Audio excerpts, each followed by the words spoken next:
Hey guys, you're in a nutshell with me, Ina. May update na agad tayo sa kung ano ang nangyari matapos magkaroon ng surprise visit o ng isang immigration check kung tawagin ang CBSA doon sa isang construction site sa Calgary na episode po natin ito kahapon. And now guys, confirmed! Sabi nga ng ilan, confirmed! So the CBSA did receive a tip. Ayan, meron daw nagsumbong sa kanila na merong maaaring mga nagtatrabaho doon sa construction site na mga undocumented at yun ang naging dahilan, yun ang nag-trigger ng kanilang pagpunta doon. Confirmed, yan ang una. Pangalawa, totoo naman yung nag-tip dahil may 4 po na nahuli na nagtatrabaho doon na undocumented. O, sige. Later on, by the way, I will be reading some of your comments from the episode yesterday. At katulad ko rin, ang hula nga ninyo, tama naman tayo, malamang talagang may nagsumbong. And that prompted yung surprise inspection ng CBSA. Okay, puntahan na muna natin itong report from Global News. Ilagay lang natin ulit ang ating headline. O yan. Teka. Taas natin. Yan. 4 undocumented workers identified at Calgary's Event Center site. Kinumpirma ng CBSA dito sa report ng Global News. After investigators from CBSA conducted an immigration check at Calgary's Event Center noong Wednesday, the agency confirmed the 4 undocumented workers were identified on site. Alam ko, may mga magtatanong sa inyo kung meron bang mga kababayan nating kasama dyan sa mga nahuli. Wala pong sinasabi na information tungkol dyan. Okay? Ang sabi ng CBSA, they exercised their designated peace officer authorities by conducting ID checks for the purpose of administering and enforcing the IRPA. Yan po, yung IRPA, yung immigration, nakalimutan ko na. Basahin yung batas tungkol sa mga immigration policies dito. Okay, so they enforced that law, namely to identify persons of potential interest for non-compliance. At ayun na nga, no, baka hindi po ninyo napanood yung episode ko kahapon. Basically, nagpunta doon ng CBSA. The workers had to stop what they were doing. They were asked to line up and present IDs. Meron pang mga in-interview. At yun na nga, meron daw pong mga hindi bumalik. Matapos gawin yan, ito na ang dahilan. So may 4 nga po kasi sa kanilang undocumented. I wonder, ano na po ang mangyayari sa kanila ngayong 4, but it is highly probable that there will be perhaps removal proceedings na mangyayari after this. Okay? Removal proceedings which could end up in them being declared as inadmissible. Magkakaroon ng removal orders na kailangan po nilang umuwi. Hindi pa po sure yan, but I am just assuming na yan po ang magiging proseso. Hindi po natin syempre alam kung lalabanan ito ng mga taong yan. Okay? So sabi po dito, yun na nga, the CBSA also got the police to help them out as an extra security measure to support both public and officer safety. Given na malaki nga po kasi yung workforce na nandoon.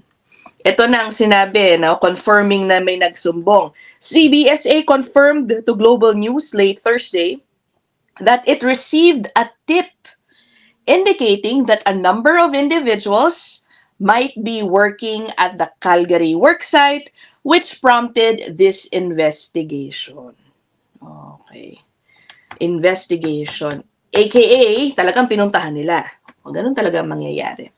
According to the agency, 4 workers found to be without status are required to report to the CBSA office this week.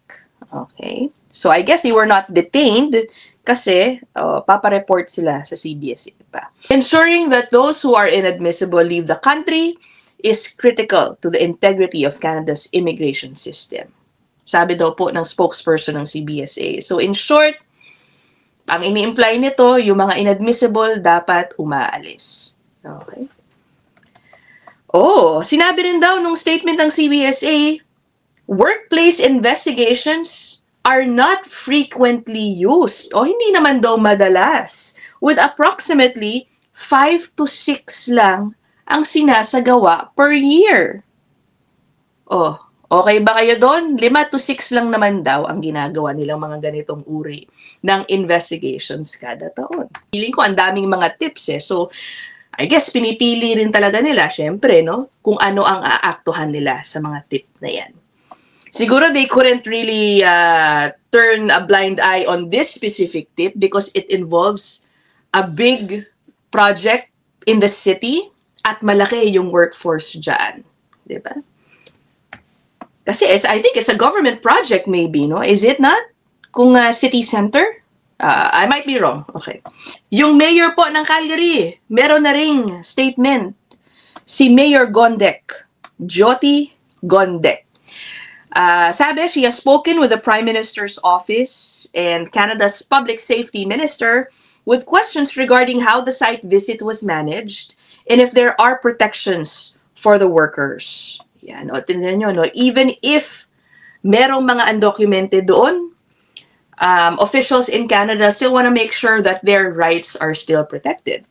Sabi, if this is a situation where we're trying to protect people from being exploited, then I would like to know, were there resources and support available for these people? Kasi guys, syempre, hindi lang din kasalanan ng mga undocumented workers ito. Hindi lang po sila yung may fault. Employers, many of them knowingly take advantage of these people looking for cash jobs. So dapat sila din po ay tingnan, parusahan ng karapat-dapat. Kasi nga, ini-exploit din nila itong mga workers na ito. Okay, there are even some reports, no, na sila mismo ang nagpaparating ng mga undocumented workers na ito. Yung iba, pinapapunta nila dito ng visitor. Yan, with a promise na, sige, magtatrabaho ka sa akin, hintayin mo lang magkakaroon ka ng LAMIA, yung mga ganyan. And then, bibigyan kita ng work permit. Tutulungan kita makakuha ng work permit later on. And then what happens is, darating na dito ng visitor, nawala na sila ng status, hindi na dumating yung work permit, ito na ang nangyayari. I'm not saying that that's what happened here, pero ganyan po ang mga sitwasyon ng iba. Ini-exploit din po talaga sila ng ilang mga employers. Ngayon, may statement na rin daw yung isang organisasyon ng mga trade unions, mga nagre-represent ng trade workers sa Calgary. Ang sabi dito, the issue of trafficking of undocumented workers on job sites is not a secret in Alberta. And in fact, sabi po nung Building Trades of Alberta, BTA, yan po yung grupo, they're on every major project that you see in Alberta right now. Okay, so the question is, what is the government doing about it? What are the officials of Alberta doing about it if it's not a secret?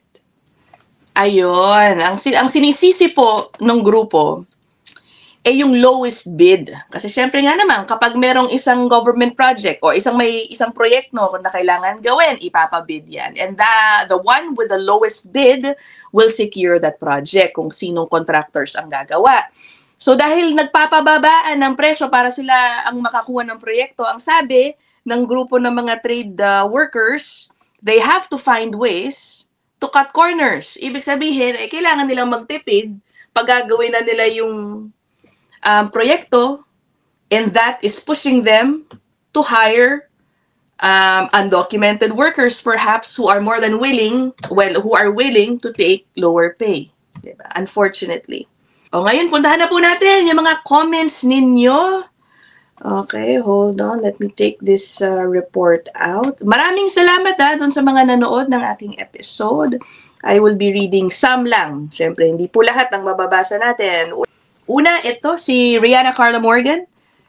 Please check fast food joints such as Subway, KFC, and Tim's daw. Okay. Ito naman from Alhen, dapat may reward kapag may nagsumbong. Nako po, kapag may reward yan, sure ako, Diyos ko, triple o times 10 ang mga biglang magiging TNT, turo ng turo. Ito namang si Aurora Borealis. Talaga yung mga pangalan ninyo, ha?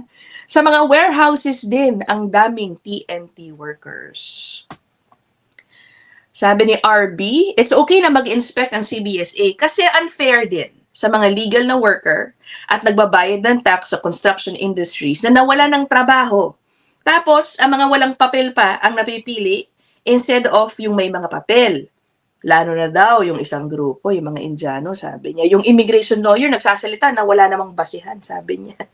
O, teka, yung isa, teka, natakpan. Si Pressurizer, o, sabi niya, brought to you by your dependable turo ng turo. Yan ang ibang uri ng mga TNT. Thank you, guys. Ito namang si PRRP28. Sabi niya, or Pauray, for sure, tip yan. This also happened here in Edmonton. I am not sure if last year or this year. Ang bilis kasi ng panahon. And ang nakakaloka raw, yung nag-tip ay yung mismong employer kasi hindi raw mabayaran yung mga cash job. Wow, tignan nyo. Alam niya na yung ginagawa niya. O sige, sasabihin ko, kukunin ko ng cash job ito. Tapos wala talaga siyang balak bayaran, isusumbong pa niya. Wow! Sama ng ugali nito. Okay, yung marami ni-recruit para tumulong mag-clean up sa Jasper wildfire, halos mga naka-tourist visa. Marami ang sumama kasi malaki yung bigayan. Malaki yung bigayan na hindi dumating. Grabe nga naman, diba? Okay, next. Si Susan Moreno, siguradong may hinahanap sila kaya lalong sisikip mundo ng mga TNT. Very sad to hear that, sabi niya. Okay, si Spencer Marshall, mag-check din dapat ang CBSA sa mga manufacturing kasi may mga iba doon na nagtatrabaho sa manufacturing under the contracting agency tapos hindi daw nagsusuot ng steel boots. Ito namang si M. Harase, tama ba? No authorization to work means you can't work in Canada. It's no-brainer to comprehend, sabi niya. Si Roderick Espinosa, last year nangyari rin ang mga ganyang surprise visits sa Jasper. Ayun, nakwento nga nung isa kanina. No? Yan, and that is it. Thank you so much for your comments. I truly appreciate your inputs. Okay, as long as you keep your comments respectful, guys.